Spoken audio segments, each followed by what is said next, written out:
Imagine running one of the most advanced AI video models, WAN 2.2, on your old GPU with just 8 GB of VRAM and still getting cinematic quality results in minutes instead of hours. Sounds impossible, right? Well, I've got a method that makes it happen, and in this video, I'll show you exactly how you can do the same. Hi everyone, welcome to the channel. Today, I'm super excited to share something that absolutely blew my mind. If you've tried WAN 2.214b, you know how resource hungry it is. On a decent setup, generating even a 5-second clip can take anywhere from 30 to 45 minutes. That means you wait forever only to find out the results aren't what you expected. It is total nightmare. But here's the thing. You can run WAN 2.2 extremely fast, even on older GPUs with low VRAM. In fact, people have reported running it on as little as 8 GB of VRAM. I tested it myself on an RTX 3060 with 12 GB VRAM, and honestly, the results were incredible. The model nailed camera movements, dynamic lighting, and even subtle human emotions, things that usually push models to their limit. And guess what? It only took 5 minutes to render a 5-second clip. That's insane compared to the usual 30 to 45 minutes. Here are some of the clips I rendered. You can see the quality is superb. The lighting effects are great, the camera movement is smooth, emotions are spot on, and the scenes come together beautifully. Honestly, that's pretty impressive for a low-end GPU with low VRAM, and all in such a short time. This speed boost completely changes the game. Instead of wasting hours waiting, I was able to test over 90 different prompts in just 8 hours. Everything from cinematic camera pans to dramatic lighting effects. The time saved was massive, and the quality stayed top-notch.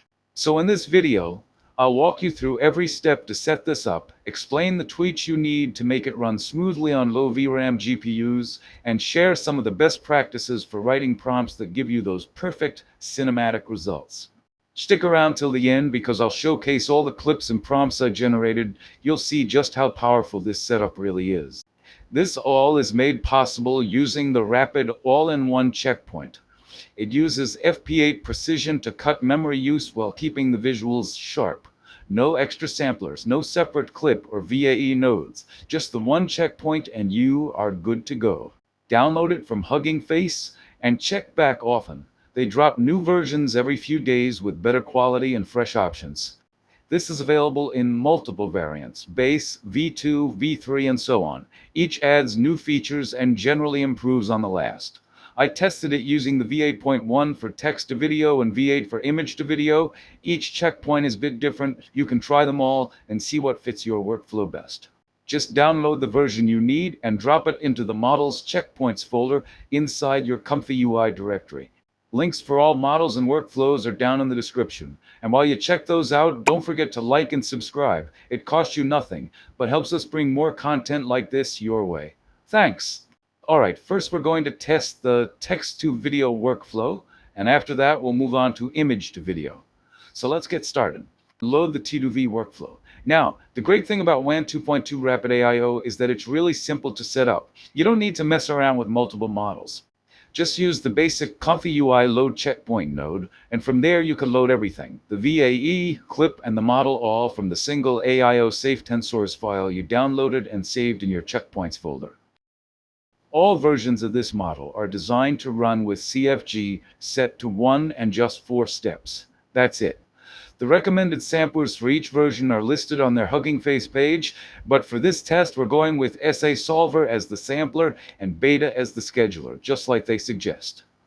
Now for the resolution, since we're running this on a low VRAM setup, I've set the width to 832 and height to 480. The video length is set to 81 frames with a frame rate of 16, which gives us a clean 5-second clip. Everything else can stay at the default settings. Just select the checkpoint you downloaded, set steps to 4, CFG to 1, and you're good to go. Alright, everything's set up. Let's put in our first prompt. Here's what we're going with.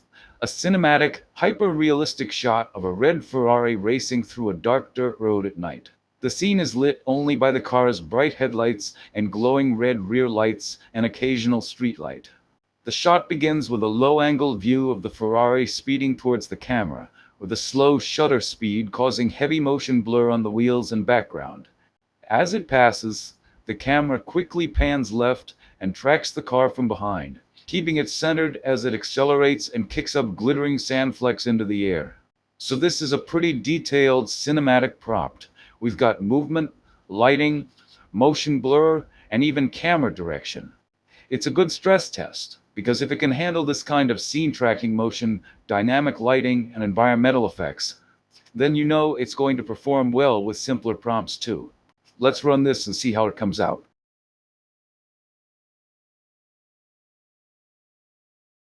And the results are in.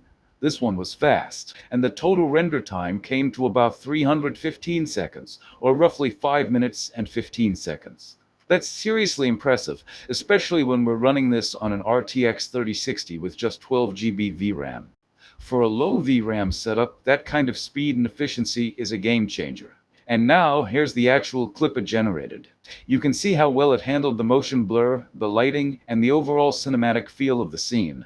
The camera started with a clean tracking shot of the Ferrari from the front, then smoothly panned left to follow it from behind, just like we described in the prompt. Prompt adherence was spot on. The visual quality looks impressive too. Even the driver inside the car is clearly visible, which made the whole scene feel much more natural and realistic. For a render that took just over 5 minutes on a low-end GPU, that's pretty incredible. Okay, now let's push things a bit further and test out some extreme lighting effects to see how well it handles them. For this, I'm using a very detailed cinematic prompt. Mixed lighting, contrast, underlighting, short side composition, nighttime, mixed colors, close-up shot, low-angle shot, side lighting, cool colors. In a dimly lit room, a man stands silhouetted against a projection screen. The eye-level, close-up shot reveals he is wearing a white tank top with a silver earring glinting in his ear. His gaze is lost in the distance, his expression pensive and thoughtful. As the camera pans to the right, the background dissolves into a blur of intertwining blue and purple light, creating an atmosphere that is both mysterious and captivating. This ethereal glow casts a kaleidoscope of colors onto his face, sharply defining the contours of his features. This is a really challenging prompt because it's asking the model to juggle multiple types of lighting, underlighting, side lighting, mixed colors, and still deliver a clean cinematic shot with emotion and atmosphere. If it pulls this off, that will show just how powerful WAN 2.2 Rapid AIO really is, even on lower VRAM setups. Let's run it and see how it comes out.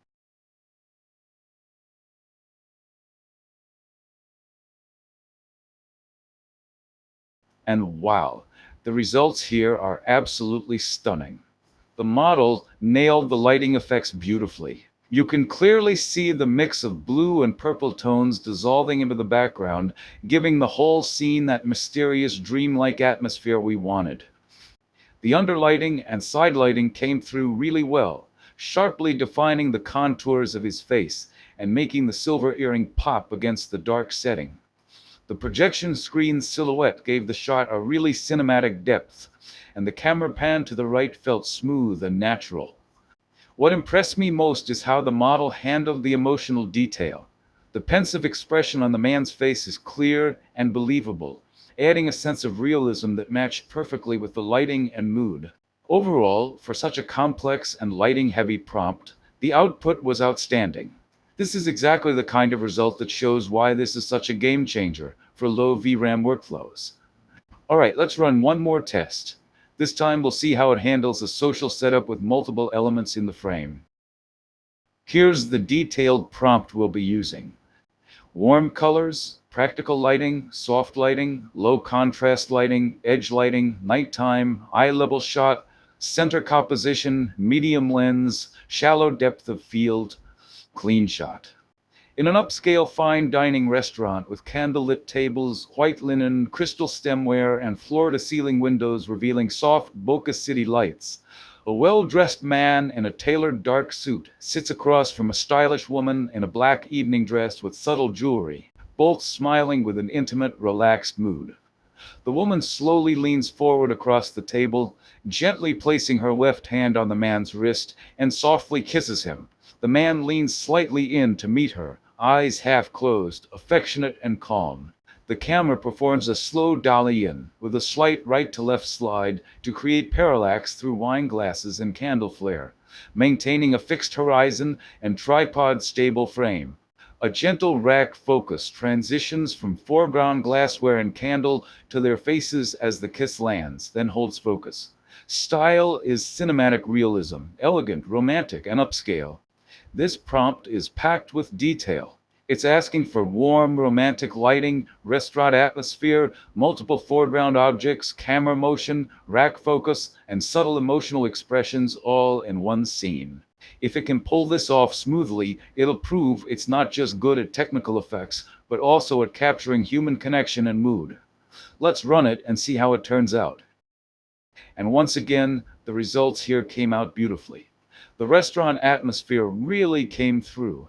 The warm candlelight, soft glow, and reflections off the glassware gave the scene an elegant and upscale look, exactly as we described in the prompt. The camera movement was smooth, with the slow dolly in and parallax effect through the wine glasses and candle flares, adding a nice cinematic touch. Although the rack focus was very less defined than what I expected, but it was good overall. What really impressed me was how well it captured the intimacy and mood of the moment. The man and woman felt natural and expressive. The subtle smile, the gentle hand placement, and the kiss itself all felt believable and romantic. Overall, this test showed that it isn't just great at action or dramatic lighting, but it can also handle social, emotional, and atmospheric scenes with the same level of cinematic realism. That's a big win for anyone looking to use it for storytelling or more narrative-driven video work. Alright, now let's move on to the image-to-video test. For the image-to-video workflow, we'll also need a clip vision encoder. Don't worry, I've left the download link for it in the description below so you can grab it easily. And while you're down there, don't forget to like and subscribe. It costs you nothing, but it really helps us keep bringing you more content, tutorials, and test runs like this one. We will be using the defaults again, resolution set to 832 by 480, 81 frames at 16 frames per second, and CFG as 1 in 4 steps. SA Solver as sampler and beta scheduler. For this, I'll be using an image of a red Ferrari speeding along a freeway, cutting through the desert at high noon. This base image was generated using Flux Crea Dev, and it already looks great as a still shot. Now, to really bring it to life, we'll add some camera motion and lighting instructions with this prompt. Camera shows the red Ferrari from the front, zooming on a freeway running through a desert. The camera quickly pans to the left and tracks the car from behind, with motion blur. It's a sunny day with a clear blue sky, and the bright sunlight casts sharp shadows across the desert landscape. This is a good test because it combines fast camera movement, dynamic motion blur, and strong lighting in a wide-open outdoor environment. If it can smoothly animate this from a single still image, it'll really showcase the power of its image-to-video workflow. Let's run it and see what kind of results we get. This too was fast, and the total render time came to about 15 seconds, or roughly 5 minutes and 15 seconds. The result turned out really well. The camera motion was smooth, starting with a clean front view of the Ferrari as it zoomed down the freeway, before quickly panning left to track it from behind. The motion blur on the wheels and the desert background added a great sense of speed and realism. The lighting looked spot on too. The bright sunlight gave the car crisp highlights and cast sharp shadows across the desert road, exactly matching the noontime setup we wanted. The clear blue sky and the warm tones of the desert really helped sell the atmosphere of the scene. Overall, the Ferrari animation felt natural and cinematic, which is impressive considering it was generated from a single still image. This shows just how powerful Wan 2.2 Rapid AIO's image-to-video workflow can be for turning static images into dynamic, realistic clips quickly. Before we wrap up, here are some of the sample clips I rendered using the detailed prompts we tested today. If you'd like to try them out yourself, I've added download links for all the prompts in the description below. And if you haven't already, please take a moment to like and subscribe. It really helps us out and lets us keep bringing you more content like this. That's it for today's video.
Thanks for watching, and I'll see you soon in the next one.